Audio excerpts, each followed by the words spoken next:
Shivering Timbers at Michigan's Adventure is a CCI, or Custom Coasters International designed wooden roller coaster that opened in 1998.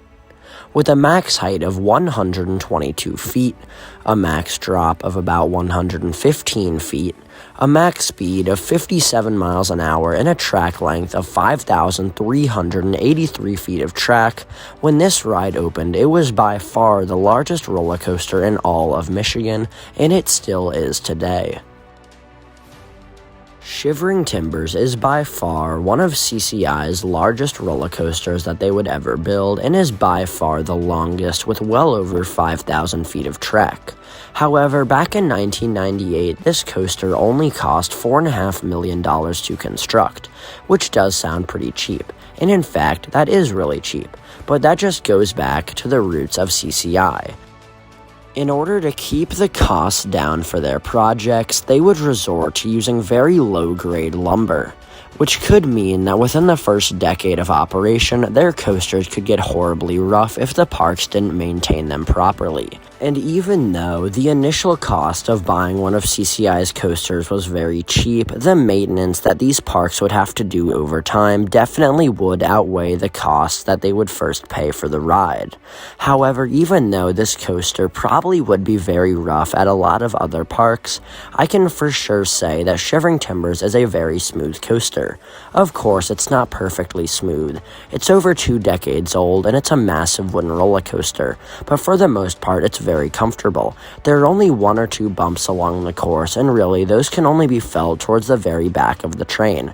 If you ride in the front row, the entire coaster is perfectly smooth and very well done. Props to Michigan's Adventure for keeping this coaster as smooth as it is today. In general, Shivering Timbers is a fantastic coaster no matter where you are seated. However, I do have a slight preference for the front row, as it is the smoothest seat and it gives the best sense of speed and visuals, and every seat on the ride pretty much gives the same amount of airtime. However, it is a little bit different.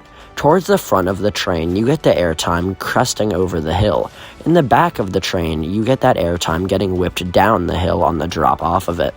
So that's basically up to personal preference. In my final seat recommendation, and this is for your most comfortable ride on Shivering Timbers, just try to avoid a wheel seat or the very back of a car. So the front row will be smoother than the second row, and the second to back will be smoother than the very back. Just keep that in mind. As you crest the top of Shivering Timbers lift hill, you begin to dive down your first drop. And with a max angle of descent of 53 degrees, this drop actually does give some good airtime in the back row, however it does end pretty quickly. Upon the valley of the drop, you actually pull some pretty nice positive G's as you then fly over your next camelback. This hill gives a really good sustained floater airtime throughout the entire train, and it's just a preview of what's going to happen throughout the rest of the ride. The exact same story is with the next giant camelback, a bunch more floater airtime. You rip over a fairly low-to-the-ground speed hill and then ride over one last massive camelback, both giving really good sustained floater airtime.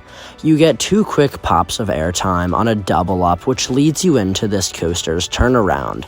The turnaround is severely unbanked, so you get a ton of sustained laterals.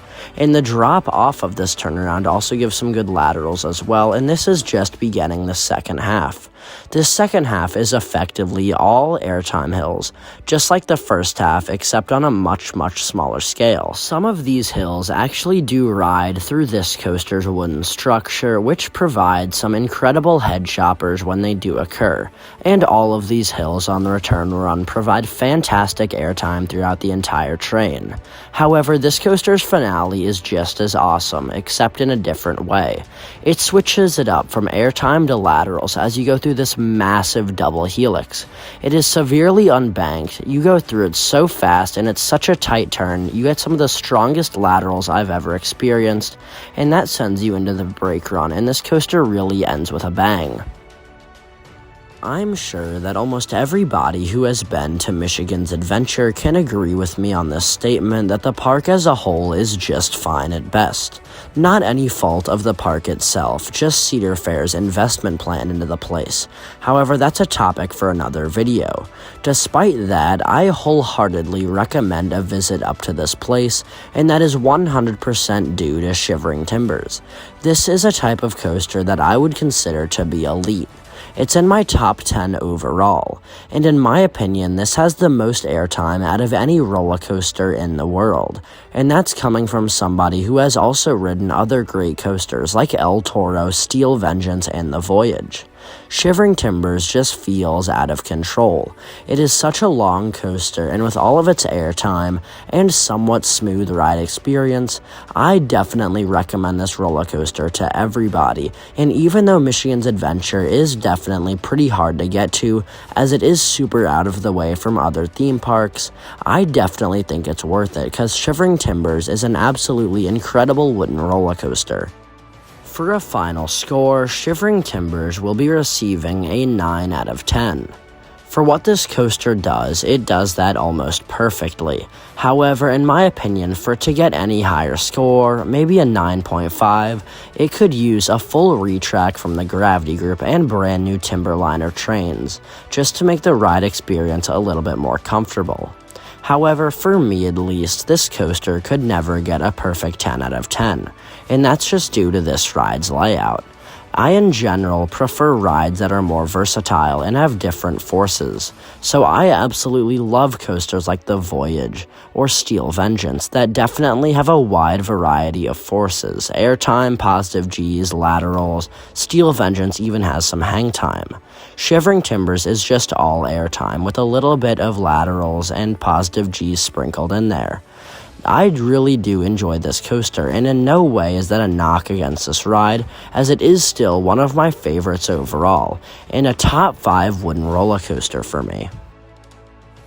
Anyways, what do you guys think of Shivering Timbers at Michigan's Adventure? If you've ridden it, let me know if you think it's as good as I say it is, or if you haven't ridden it, let me know if you have any plans to get around to riding this great coaster. Tell me in the comments down below. And if you enjoyed this video, feel free to give it a like rating and subscribe to the channel, as it always helps out.